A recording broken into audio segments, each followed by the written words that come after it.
Lógicamente que si vamos a hablar de los mecanismos audiovisuales, no vamos a hablar solamente del concepto, de la captura, de la noción de imagen, sino de los medios, los aparatos en sí. Y aquí hay un punto importantísimo, seguimos corriendo en el tiempo, hablamos de que prácticamente la relación que se puede tener con un aparato de captura audiovisual era a través de aparatos grandes, que se usaban en la televisión, en la cinematografía, y que implicaban que no era una relación tan cotidiana, tan cercana. Entonces es muy curioso porque es una época donde verse a sí mismo en una imagen de video era algo increíble, era algo trascendental, era algo muy complejo y muy difícil de lograr. Había que estar en un programa de televisión para verte a ti mismo en una pantalla o tener un aparato grande de cine o cinematografía para poder capturar y verte a ti mismo. Actualmente estamos muy habituadas,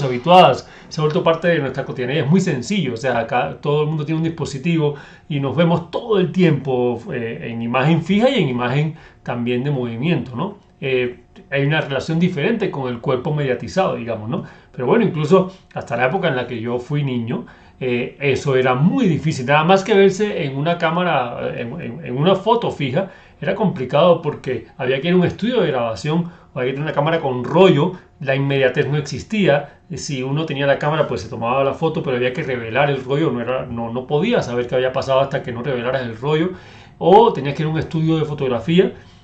o sencillamente tenías que contratar a alguien para que te tomara la foto. Y si hablamos de video, pues mucho más difícil aún. Tenía que aparecer uno en televisión o que alguien tuviera una cámara, en fin, especial. Incluso hasta los años 80 fue así. Pero bueno, no obstante, ya desde el año, y aquí hay un cambio muy importante que influye y afecta la concepción del video en relación al arte, en relación al performance y a todos los campos del arte, porque aquí en estos videos vamos a hablar del video, valga la redundancia, en diferentes territorios de la creación, no solamente performática, sino instalativa, videoarte y demás. Bien, entonces en este caso, la primera cámara de video, el primer sistema de video casero, lo comercializó la estadounidense Ampex en el 63 y estaba formado por una cámara de grandes dimensiones y que no tuvo mucho éxito, pero fueron los japoneses, cosa que no es rara, los primeros en lanzar algo parecido a las actuales videocámaras. En el 67 Sony presenta su DV2400 Video Rover, el primer equipo verdaderamente portátil conocido como Portapack, que se formaba de dos piezas, una cámara blanco y negro y la unidad de grabación en un bolso aparte. Uno tenía que andar entonces con la cámara y con la unidad de grabación en cinta grande en un bolso aparte. Y eso que pesaba lógicamente y que tanto peso hacía posible que mientras uno grababa, otro portaba el dispositivo donde quedaba la grabación, colgado al hombro o a la espalda, en fin. Entonces miren que hasta este año, hasta el 67, no sale la primera videocámara que realmente es portátil. ¿Cómo esto influye en el arte, en la creación? Totalmente. Influye completamente en el arte y la creación. Entonces los artistas están atentos y atentas a lo que surge en la tecnología. El artista siempre es un ser curioso que está atento de lo que aparece y de cómo aprovecharlo para inventar y curiosear y renovar lenguajes y demás. Entonces, sí, influyó tremendamente y ahora vamos a hablar de eso. Aquí tenemos entonces esta primera cámara de video que, como les dije, grande, aparatosa, donde el sistema de grabación de captura en cinta tenía que ser aparte, una maleta aparte prácticamente, y donde muchas veces una sola persona sufría mucho para poder grabar, entonces requería otra persona, un equipo para que alguien llevara la maleta donde se capturara la grabación y alguien llevara la cámara en mano y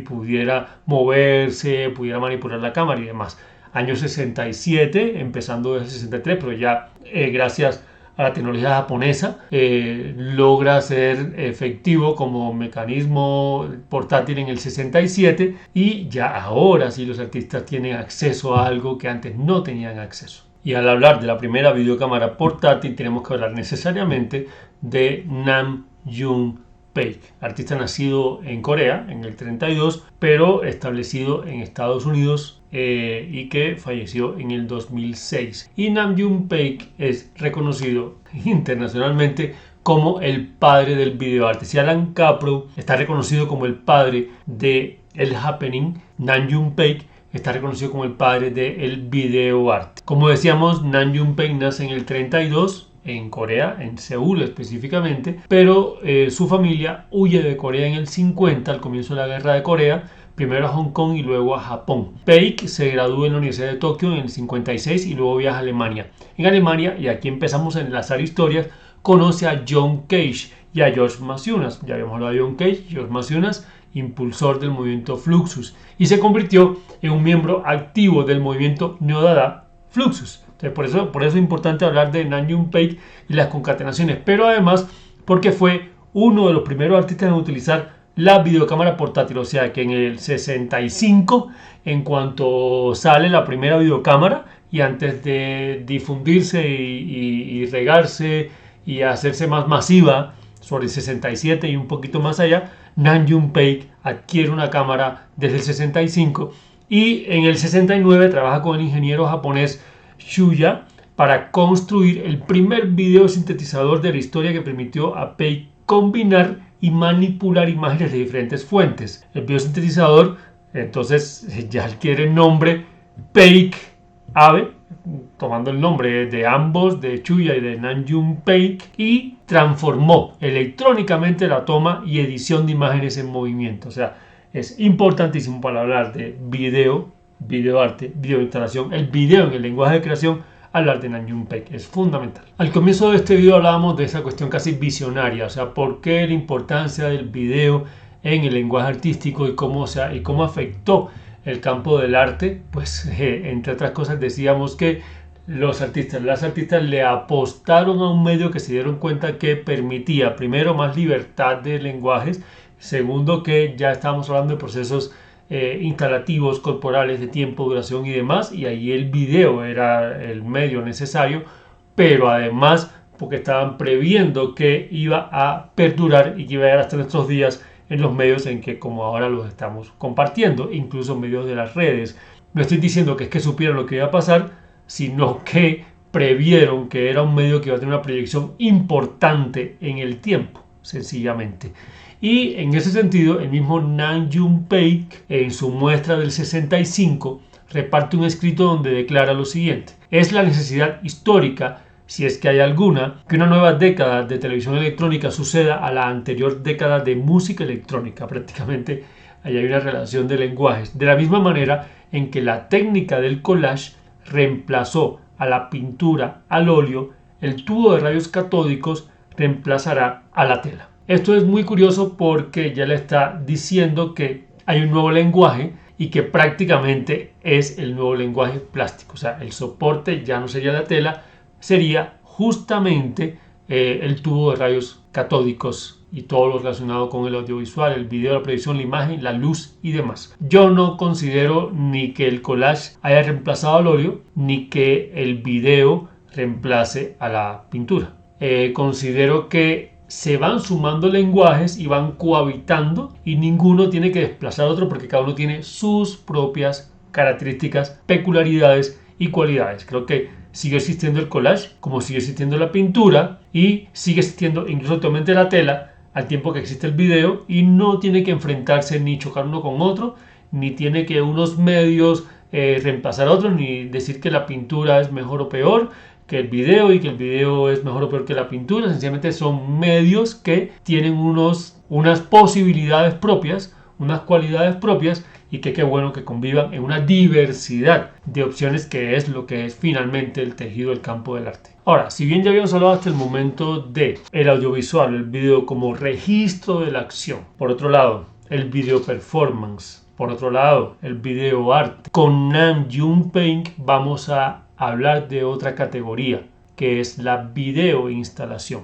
La diferencia es fundamental. Cuando hablamos de video instalación estamos hablando de que el video, incluyendo al aparato transmisor del video, es un elemento instalativo, es un elemento de configuración, es un objeto en sí. Significa entonces que lo importante aquí no es tanto el video en sí, o sea, quiero decir, no es tanto la captura o el audiovisual en sí, que podría ser transmitido o percibido en varios canales y por diferentes medios. Aquí, la imagen en sí del video es un elemento que se incorpora a una configuración, a una instalación múltiple. Es una parte de la instalación. Por tanto, miren que aquí en la imagen que está justo encima de mí hay una relación casi pictórica. Es muy semejante a lo que podría ser el concepto base del impresionismo o el puntillismo, y es que precisamente hay elementos que van a hacer relación para configurar un conjunto instalativo cromático y demás, en este caso incluso un mapa. En el ejemplo que tenemos de este lado es muy interesante y es muy curioso porque va a relacionar el video, la videoinstalación, el objeto televisor con la acción performática del cuerpo presente. Aquí hay un aspecto muy interesante, y es que de entrada el impresionismo tenía una especie de analogía con la fotografía, no solamente en términos de la luz, sino en términos de lo que sería prácticamente los píxeles de la imagen fotográfica, los puntos, los granos de la imagen fotográfica y del impresionismo. Es mucho más interesante en el puntillismo, en la relación entre los píxeles incluso de la pantalla y los puntos o píxeles del puntillismo. Ahora bien, ya cuando vamos a entrar no solamente en el video, sino en los mecanismos tecnológicos, en los complejos circuitos, en estos avances que hablan de una actualidad y de un futuro, tenemos que hacer una pausa y volver atrás. ¿Volver atrás por qué? Porque si hay un movimiento que planteó esta necesidad desde un comienzo, fue el movimiento futurista. Los futuristas fueron los primeros en reconocer que había un atraso en la creación artística en las llamadas bellas artes con respecto a la realidad de la vida contemporánea, y que esta realidad estaba marcada por el impacto de los principales avances científicos y tecnológicos, y que cuestionaban los soportes artísticos tradicionales, porque consideraban que estos soportes y las condiciones de este tipo de creación tradicional no estarían a la altura de lo que se planteaba en el presente y lo que parecía proyectarse hacia un futuro. Por tanto, en su manifiesto del movimiento futurista planteaban una formulación concreta y definían la necesidad de hacer tabula rasa del pasado y reconstruir un universo que sería un universo futurista, antes incluso, estoy hablando del comienzo de la Primera Guerra Mundial, pero ya se habían marcado como objetivos primordiales la búsqueda de temas y el desarrollo de formas de representación relevantes en una época que estaba dominada por la industria pesada y la celeridad de la comunicación. Y la noción de comunicación en términos del avance y de los elementos, digamos, de la tecnología, es algo que influye mucho en la decisión y la relación del arte con el video. El manifiesto mismo, publicado el 20 de febrero de 1909, que escribió el mentor espiritual, el pensador del movimiento Filippo Tommaso Marinetti, planteaba de entrada la tecnología de los boletines de la información, y que esta tecnología se erigía como modelo de una fuente de experiencia vital y que venía a completar el concepto vitalista. Los futuristas entonces incluso exclamaban por una opción de destrucción, casi que quemad los museos. Y estamos hablando de que ya entrado el siglo XX, apenas cumplido 10 años del siglo XX, ya entran directamente a combatir esta, llamemos, digamos, tradición, y consagrarse a la transformación del mundo real, en una fascinación total por lo eléctrico, por las locomotoras, por lo industrial, por todo lo que implicaba en ese momento progreso y desarrollo en lo tecnológico, por el desarrollo y la intensificación de las comunicaciones, así como un acercamiento de la gente a las redes mediáticas. Esto para replantear la existencia humana, pero con valores humanistas. Propugnan entonces por lo que sería la radio ya en el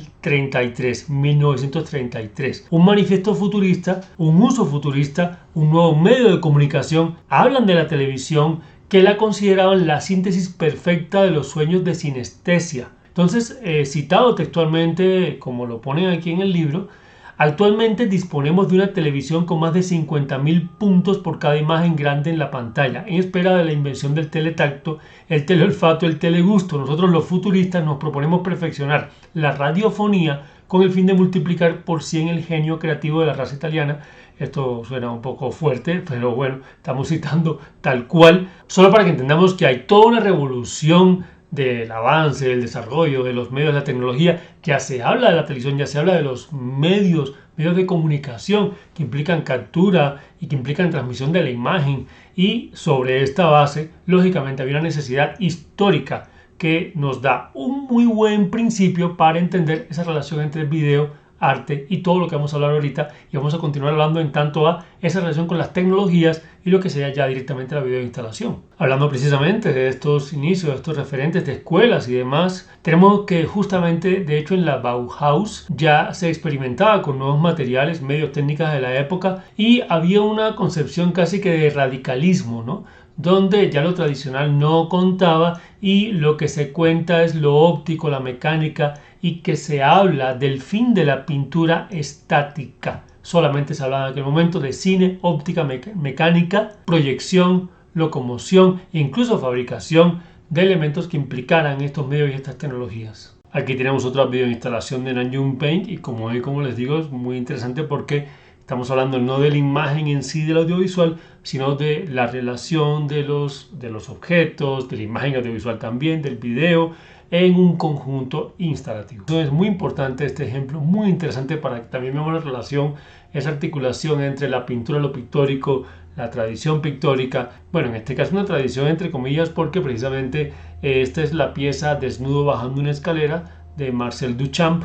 quien hace esta pintura, pero también el tiempo es de los pioneros que cuestiona y quiebra la tradición y empieza a proponer también el tema del objeto, el tema del espacio, el tema del ready-made y demás. Pero curiosamente aquí tenemos una pintura muy enmarcada en la influencia futurista que también tuvo Marcel Duchamp, y ahora que hay acá tenemos entonces una reinterpretación de esta pintura de Shigeko Kubota. Y es muy interesante y muy curioso porque aquí hay un diálogo entre dos lenguajes y donde evidentemente es como plantear una transferencia de la imagen fija a otra interpretación. Como ven, la manera en que se configura el objeto es un asunto escultural. Precisamente vamos a tomar algunos fragmentos directamente, como les decía, de este libro. Y hay una parte acá que me parece muy interesante y es esa reflexión en cuanto a que en el mundo del arte, el video, digamos que sería en cuanto a materia, solo como materia, sería algo intangible o imposible de ver. Digamos que en una época sería la materia, serían las cintas, en otra época sería un cassette, en otra época sería el CD, en otra época sería un archivo de memoria guardado, pero digamos que el hecho de que esté allí no quiere decir que se pueda ver. Depende de un medio para reproducirse, más en el caso de esta época, donde una cinta no se puede ver por sí misma y requería entonces la pantalla. Digamos, esta fue la razón por la cual fue tan difícil defender que el video en sí era obra, en el sentido estricto del término. Pues porque realmente no existía como obra, a no ser que existiera un medio para transmitirlo. Como ya decíamos, es muy importante diferenciar la videoinstalación en relación con el espacio, la interacción con el espectador y demás, con lo que sería algo semejante a una videoescultura. Vemos los objetos, las construcciones que hace, por ejemplo, Nanjing Paint, pero que acude al televisor como un objeto en sí, solo que un objeto escultural, y cuando conjuga varios televisores configura una gran escultura. Tiene algunas propuestas instalativas, pero hay una parte importante escultural. Esta pieza de Kubota que ya hemos mencionado, lógicamente, reitera esta cuestión escultural, pero hay algo interesante. Incluso en algunos performances se afianzaba, y algunos artistas de performance también lo afianzaban en sus instalaciones, como lo hacía Joseph Beuys cuando cubría el televisor con fieltro, pero miren que está enfatizando el objeto en sí. En este sentido, entonces, lógicamente, la videoescultura o esa relación del video con el objeto, en términos de la construcción, en términos de lo estético también, nos lleva un poco a lo tradicional. Es un poco más tradicional en tanto que refiere todavía a esa categoría de la escultura, del objeto escultura, del objeto que está allí presente y que tiene un valor estético también constructivo. Volvemos al caso del desnudo bajando una escalera de Kubota, y que no hay un software presente, sino es más bien una estructura escultural, es un contrachapado, es una construcción escultural que remite a la escalera y que plantea justamente una contradicción entre el estatismo de la escalera y el movimiento que sí da la imagen de video, lo cual me parece muy interesante porque a mí me refiere un poco a que él está poniendo en contraposición dos lenguajes que habían sido hasta el momento importantes en la historia del arte. La escultura, como te lo decía, el objeto que es quieto, y la imagen del video que permite tiempo recorrido y que se contrapone a esa quietud del objeto. Ahora bien, hay ejemplos donde se pueden vincular, articular video performance, video instalación, el cuerpo mismo del espectador, de la persona que viene a participar de la propuesta, dentro de un tejido de relaciones. Quiere decir que entonces aquí la bioinstalación no es solamente un asunto, digamos, escultural o puramente instalativo, sino que también es un asunto corporal. Es el caso de Bruce Nauman, donde aquí tenemos un video, es un juego con el espacio. Hay una obligación a que el espacio sea muy estrecho para que el espectador, la espectadora, cuando pase por allí, y además tiene casi como atractivo el televisor, la pantalla, hay algo allá que quiero ver qué es y que quiero ver qué está transmitiendo. Entonces, cuando el espectador y la espectadora atraviesan estos espacios y llegan al final, se ven a sí mismos o a otras personas desde otro punto de vista, desde otro ángulo, desde otra perspectiva, donde aquí también vamos a hablar, y es muy importante, el asunto de la perspectiva y el punto de mirada de la cámara. Y en este caso, como hemos dicho, es una pieza donde es un video que transmite en vivo la misma captura de lo que pasa en el pasillo, en el corredor, y que por tanto transmitirá directamente y en vivo el cuerpo que por ahí pase. Plantea Bruce Nauman que la conciencia de la propia persona nace de la realización de un cierto grado de actividad y no solo de la reflexión sobre uno mismo. La práctica es fundamental y se refiere a la experiencia del creador y a la experiencia de quien habita, digámoslo de esa manera, la creación de una pieza que data del 68 y del 70 y que ha tenido varias versiones, varias variantes posibles. Otro ejemplo fundamental, digamos, por la misma época, años 60 y 70, y ese descubrimiento del mecanismo del video y la grabación del video, y es Vito Acconci. En este caso tenemos una videoinstalación, un video performance instalativo de este artista italiano que va a implicar también una relación, un diálogo, una interacción con el mismo espectador. Bueno, ya en el marco de los 60 esto es prácticamente una explosión de posibilidades. Habíamos visto el ejemplo de Vito Acconci, quien se formó además como literato y que a finales de los 60 se destaca por sus performances, trabajos corporales, prácticamente ejercicios, acciones, juegos que eran a veces en solitario y que requerían del audiovisual de la cámara para tomarlo. Pero hablando de la videoinstalación y el tema del circuito cerrado, detallemos esta pieza que ya habíamos mencionado y es Recording Studio from Airtime, donde se sirve del video para comunicar sus experiencias al espectador y para comunicar lo que sería su estado incluso emocional y personal, en tanto que en la Galería Leo Castelli de Nueva York pasa 2 semanas encerrado al público, sentado frente a un espejo, solo analizando, revisando y digamos enfrentando una relación que había tenido pasada ya, y una cámara digamos que captaba esa situación íntima, personal, y la transmitía hacia afuera para quienes no entraban al espacio cerrado, los espectadores y las espectadoras pudieran ver lo que estaba pasando en ese lugar de intimidad. Entonces es muy interesante porque aquí tenemos otro aspecto, y es que no hablamos del video como un registro que se captura y después se transmite, sino del video como algo que acompaña una acción, pero que entonces la acción no se está viendo de manera directa porque ocurre en un espacio íntimo y cerrado, y no obstante la relación que se tiene con esa intimidad es a través de un monitor que está afuera, el que está transmitiendo la acción. O sea que de alguna forma está transmitiendo un registro, pero es lo que está pasando en el mismo momento. Entonces tenemos ahí una suerte de relación en vivo, relación en directo, pero donde justamente nos permite el televisor tomar distancia de la realidad y que la intimidad quede ahí encerrada y nosotros ver solamente lo que nos transmite una pantalla de video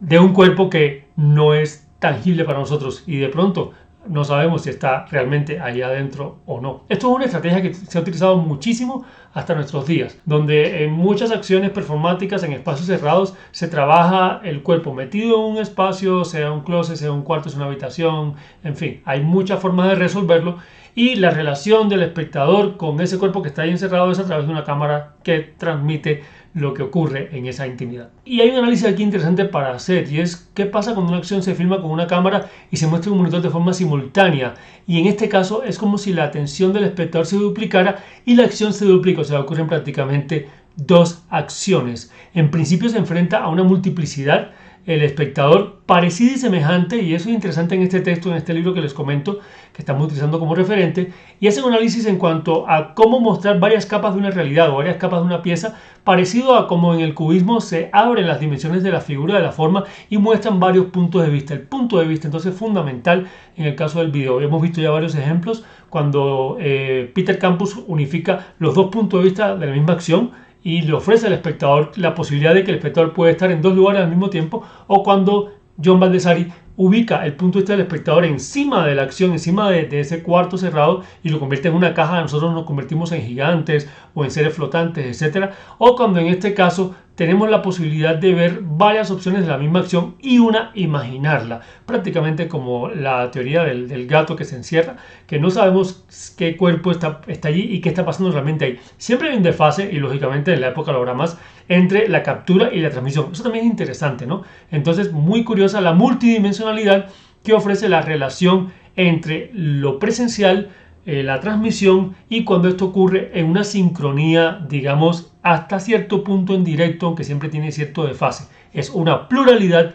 de los puntos de vista, tal como lo plantean acá en el libro. Esta pieza de John Baldessari es muy importante, y aquí vamos a articular varios elementos que tienen que ver precisamente con el video, ahí sí como un proceso audiovisual casi que entre video performance y video arte, aunque yo creo que más video performance, porque aquí no es solamente el registro del suceso, el registro de la acción, sino también el lugar de la cámara para tomar el registro. Aquí hay un elemento importantísimo que es el punto de vista de la cámara, que se pone en un punto de vista superior, una localización que es bastante difícil de lograr, y que en ese ángulo nos hace sentir que esta habitación es una caja que estamos nosotros encima, casi como flotando encima de lo que sería el punto cero que habita aquí John Baldessari, y nosotros estamos mirando en el espacio como un espacio pequeño, como una caja prácticamente. Y en este caso algo muy interesante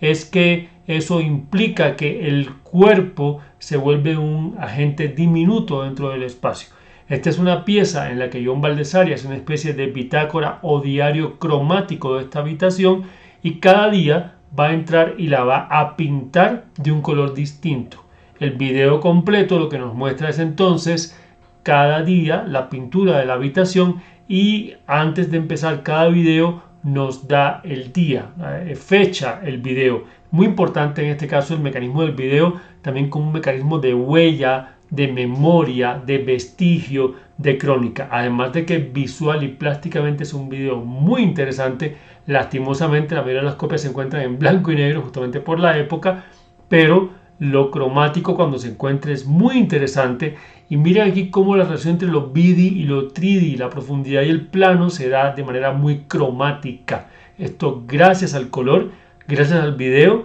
y gracias también a la posición de la cámara, que tiene otra característica que es importante, y por eso deben verlo en YouTube. Este sí es difícil de encontrar en YouTube, por lo menos como lo estamos viendo acá, porque hay pocas copias en YouTube, pero si vieran el video se darían cuenta de que además el registro, la cámara, el mecanismo audiovisual ofrece otra particularidad. Entonces hay dos particularidades: el punto de vista de la cámara, que nos pone desde arriba y que nos hace sentir que estamos encima del suceso y que hace más pequeña la habitación, y la velocidad, porque aquí el video es a velocidad, o sea, es muy rápido como transcurre todo. Entonces tenemos un elemento aquí importante con respecto al punto de vista. Esta es una cuadrícula muy interesante que nos permite percibir los diferentes cuadros del video, y como les decía, aquí lo que va apareciendo y lo que va sucediendo es que se va dando el día y el color antes de cada momento del video. Tenemos acá un personaje que es muy importante mencionar: Klaus von Broch, nacido en Colonia en el año 52. Es un artista multimedia alemán que se considera uno de los pioneros del videoarte en Alemania. Y es un artista que, aprovechando justamente este crecimiento que hablábamos en términos no solamente del medio audiovisual, sino de la manera en que se instala y se relaciona con el espectador, o sea, tanto videoescultura como la relación con la videoinstalación. Hay que tener en cuenta entonces que los videoobjetos y videoesculturas se caracterizan por su flexibilidad y su movilidad. Lógicamente son objetos que pueden ser más fáciles de transportar, de mover. En cambio, las instalaciones están más relacionadas con el espacio mismo, dialogan más con el espacio, dependen más del espacio, están pensadas más sobre el espacio como una generalidad. Es algo más holístico, como en la Gestalt cuando hablamos del todo y las partes. Es algo más, insisto en el término, relacional. Y en este caso, justamente la pieza El endurecimiento de las almas corrientes, de este artista, de este creador Klaus, que la realiza en el 86, Se compone de dos videos y estructuras metálicas dispuestas entre el suelo y el techo en dos puntos opuestos de la sala y que sirven de soporte a los aparatos emisores y receptores. Hay antenas que transmiten las imágenes de una cinta de video a dos monitores que están emplazados uno frente a otro, enviando una señal entre ellos a través del espacio. Pero hay más que eso, lo que no permite la tecnología intransigente, o sea, la intervención física de los cuerpos. Este artista Klaus lo muestra en las imágenes del video, superponiendo las imágenes captadas por una antena parabólica giratoria en una caja torácica que respira. Un misterioso aparato flotando en el espacio interestelar se convierte al observarlo de cerca en una bomba de bicicleta. Entonces es muy interesante porque hay toda una exploración de diferentes formas de relación donde lo audiovisual es ahora prácticamente un tejido y ya en los 80 va a implicar unas relaciones de señales, de antenas, de transmisiones y demás, más allá del material en sí. Busquen, indáguenlo, este material o esta pieza, no la muestro acá en el video por un tema de derechos de autor del registro de la pieza con el que cuento, pero que no lo puedo mostrar en este video que estamos compartiendo. Y este ejemplo de Heinz Mack es muy interesante justamente para terminar este video o esta parte de la serie. Y es cuando él plantea, Heinz Mack dice, pero si mañana tratamos de buscar en el arte una nueva dimensión, deberemos explorar asimismo nuevos espacios que confieran a nuestras obras un carácter sin par. Espacios como el cielo, el mar, el Antártico, los desiertos, y en ellos se asentarán como islas artificiales las reservas del arte. Por supuesto, la frase tiene mucho contenido metafórico, pero es curioso porque lo que está diciendo es que si ahora habitamos el video es porque fue lo que encontramos, pero si mañana encontramos otro espacio, así sea real o irreal, fantástico, surreal, posible o imposible, el arte debería estar allí.